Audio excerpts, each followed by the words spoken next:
il y a un truc que je capte pas. Pourquoi tous nos gros darons, ils font yo yo yo yo. Oh là là, je me dérange. Pourquoi je vais pas le refaire, vous voyez. Pourquoi ils font ça? Bienvenue dans ma version de l'iceberg du hip-hop. On est dans le ciel. Quand je pense au hip-hop et ce que la société peut voir du hip-hop, mon oncle et mon daron qui font yo-yo devant ma tête comme ça là, avec ses doigts là. Oh. Mais la curiosité nous rend libres. Et donc, en voulant chercher d'où ça vient, et je suis tombé sur des trucs qui étaient assez intéressants. Sur l'expression yo. Bah ouais, mais il faut bien trouver une porte d'entrée.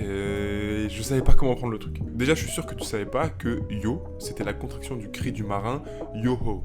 Voilà, ça vient du 15e siècle, c'est cadeau, tu pourras te la péter, tu pourras répondre ça à ton daron, enfin tu vois. Vers les années 1850-60, c'était utilisé pour dire hi ou hey aux États-Unis. Pendant la Seconde Guerre mondiale, donc à peu près 100 ans après ce que je viens de te dire, c'était utilisé par les soldats pour répondre affirmativement, donc dire qu'ils étaient là pendant les roll calls. Tu sais, les trucs où ils sont comme ça et il y a un sergent qui passe et ils disent présent. Bah ils disaient yo.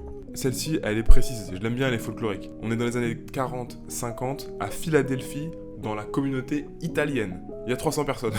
Il y a 300 personnes qui utilisaient ce mot à ce moment-là. Mais c'était la contraction du mot garçon qui se disait guaglione. Pareil, un accent, faut que j'arrête de parler dans d'autres langues. Et du coup, c'était raccourci en yo. Va savoir. Tu t'en doutes, on arrive forcément dans les années 70-80 où là, la culture afro-américaine s'est réappropriée ce mot. Et là, le mot yo devient un marqueur d'authenticité. Du coup, il était très très présent dans le rap qui était en train de naître. Et le dernier truc que j'ai trouvé qui l'a rendu, on va dire, mainstream, c'est l'émission Yo MTV Rap qui installe yo dans la culture hip-hop en général. Parce que la télé, etc., etc.